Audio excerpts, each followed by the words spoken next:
So if you've watched my business ranking video, you probably know which businesses in GTA Online are the best, but do you know how to extract the maximum value out of those businesses? How to run them properly so you spend the least amount of time for the most amount of money? Because believe it or not, simply buying a business and doing some sell missions isn't how you get rich in GTA Online. I mean, you definitely could spend hundreds of hours slaving away in an unoptimized way, and you'll eventually become a billionaire like most OG players who have been grinding the game since 2013, but it's 2026, and with GTA 6 just around the corner, we don't exactly have the time to do that. Plus, it's kind of annoying if you don't know the optimal way to make money in this game, because then you'll just end up wasting time on unnecessary tasks. That's why in today's video, I'm about to show you how you can make even more money from businesses that you already own, and even if you're a longtime player or you've seen my dedicated guides for these businesses, you probably know some of this stuff already, but if you're still a new player, you definitely don't know the things I'm about to show you.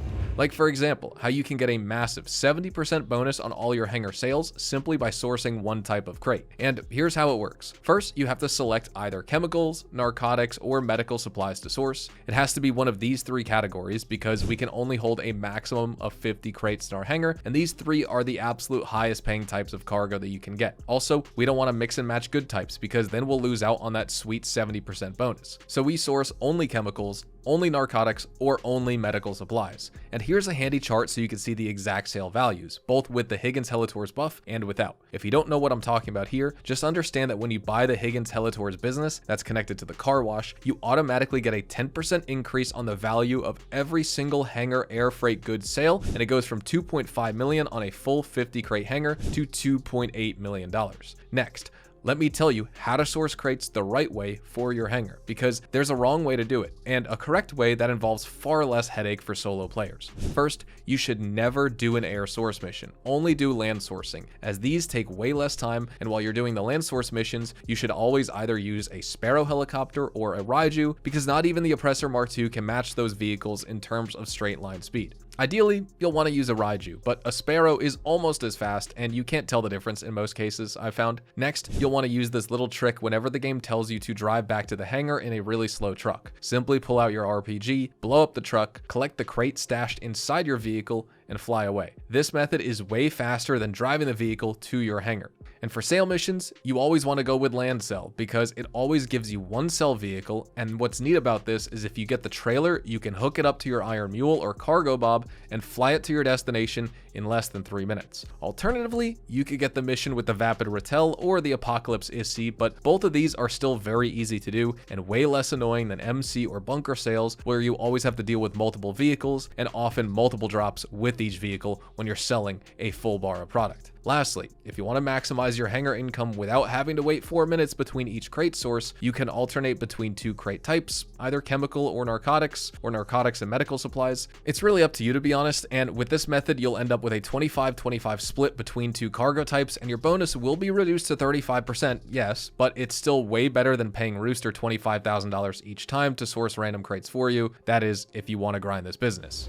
Next, let's talk about the Nightclub warehouse. A lot of people know that the Nightclub wall safe is an easy way to make $250,000 every 5 in-game days or 4 real-life hours. But do you guys know how to utilize the Nightclub warehouse? Because that can make just as much money per hour as the safe, and without it, you're unintentionally crippling your Nightclub income by only making half of what you otherwise should. So here's how to do it properly. First, make sure you've got these 3 biker businesses: the Math Lab, the Coca-Cola lockup, and the Counterfeit Cash Factory. You'll need these 3 because Document Forgery and the Grass Farm pay very little in comparison in your Nightclub warehouse. Math crates and cash crates are worth a lot more than grass or document crates, so no point in wasting your limited number of technicians on either of those 2 biker businesses. Next, after you've got your biker businesses sorted out here, you'll need either a hangar or a CEO special cargo warehouse. Just 1 warehouse is fine here. We don't need 4 or 5, although if you are a serious grinder with CEO special cargo, you probably should get at least 2 of those, but that's for later in the video we're going to talk about. Then, you'll also need a bunker,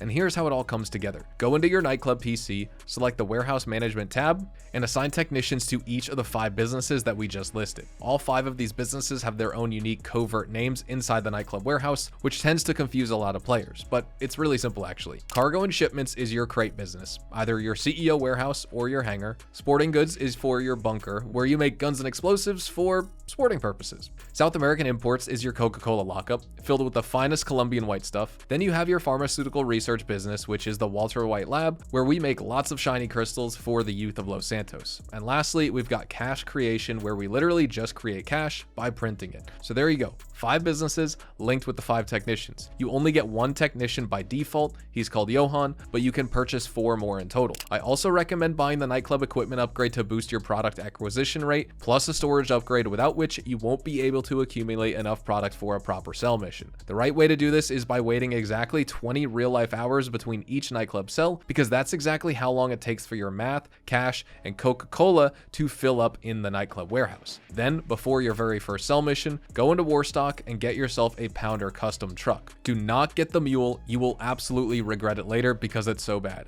Get the Pounder, and whenever you have over 89 crates of product, it will switch from the default Speedo Custom to the Pounder for your sell mission. And if you did everything right, you'll be making over $1 million in profit with each sale mission that you do. And your running expenses are 0 because your Nightclub warehouse doesn't need any supplies. It just accumulates excess product from all of your other businesses.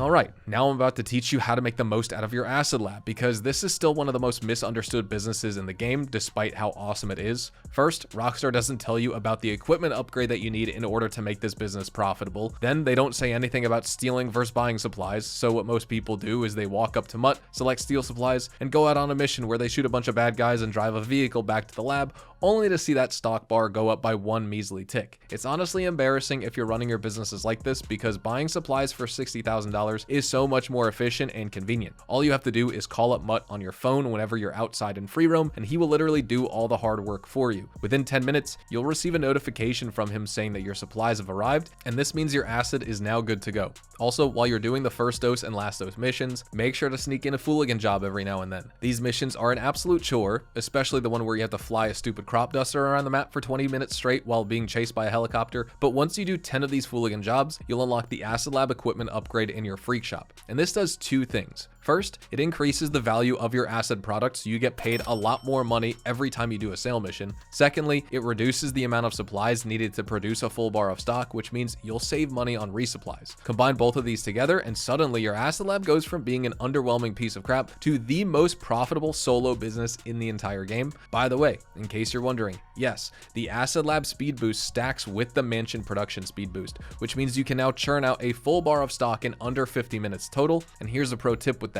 If you want an additional 5% on your acid lab sales in terms of money, go into your interaction menu and name your product. You only have to do this once. You'll make over $351,000 with each sale in an invite-only lobby. Then, since you probably have a bunker now, here's how to synchronize your acid lab with the bunker. Every time you resupply your bunker with $75,000, it will take 2 hours and 20 minutes to process that and turn it into goods that you can sell. This is if you have the equipment and staff upgrades purchased, which you should, because they'll make a lot more money than they cost you in the long run. Then, while your bunker is processing those supplies, you should also go ahead and call Mutt to resupply your acid lab, so you're essentially resupplying both of these businesses at the same time, or as close to the same time as possible. I also suggest summoning your lab so you can activate the production speed boost. Just 2.5 hours later, you do a quick bunker sale and then maybe a payphone hit or security contract, and would you look at that? Your acid lab is now ready to sell, because with the production speed boost, it only takes 3 hours to fill up.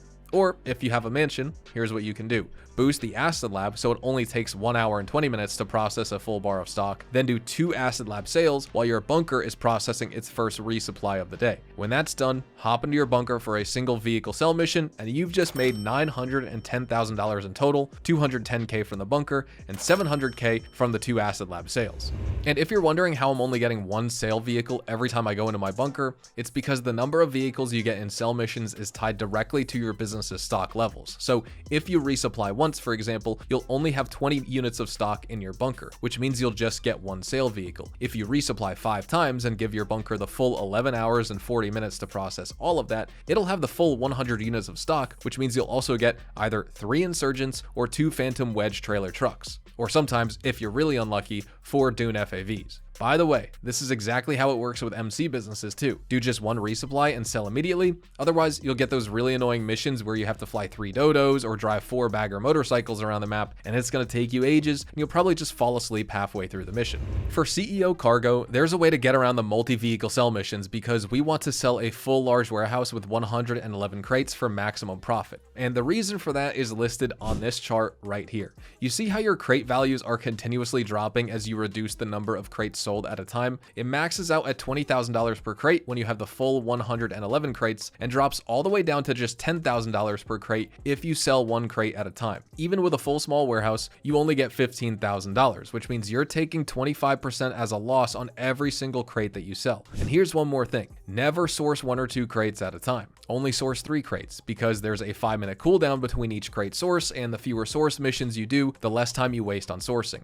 Also, I recommend getting at least 2 large warehouses because that way, while one is on cooldown, you can do a source mission for the other. Or if you don't want to deal with any of that because crate grinding bores the heck out of you, here's a little tip. Walk into each warehouse, pay your technician $7,500, and they'll source crates for you. On average, they'll get 1.5 crates per source, and they have a cooldown of 48 minutes. So you'll spend approximately $600,000 to source all 111 crates for every large warehouse. But because CEO Special Cargo doesn't have a category preference like the Hangar, you don't lose out on a bonus by selling different types of goods. And while Rooster costs $25,000 per source you initiate, the warehouse staff only charge $7,500. So you'll walk away with $1.6 million in pure profit as each large warehouse sells for $2.2 million.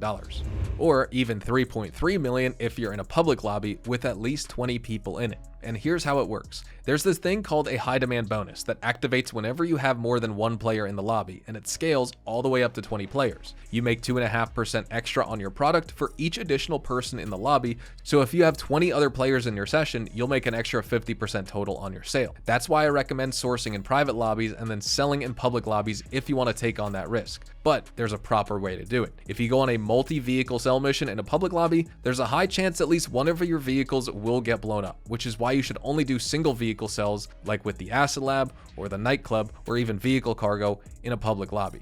Then you have 2 more tricks up your sleeve. First is the Ghost Org CEO ability, which erases your icon from the map for 3 minutes. If you combine this with the Iron Mule, which can airlift certain vehicles like the Pounder Custom or Insurgent Pickup for example, you'll be able to start a sell mission in a public lobby and get to your destination before anyone realizes what you're doing.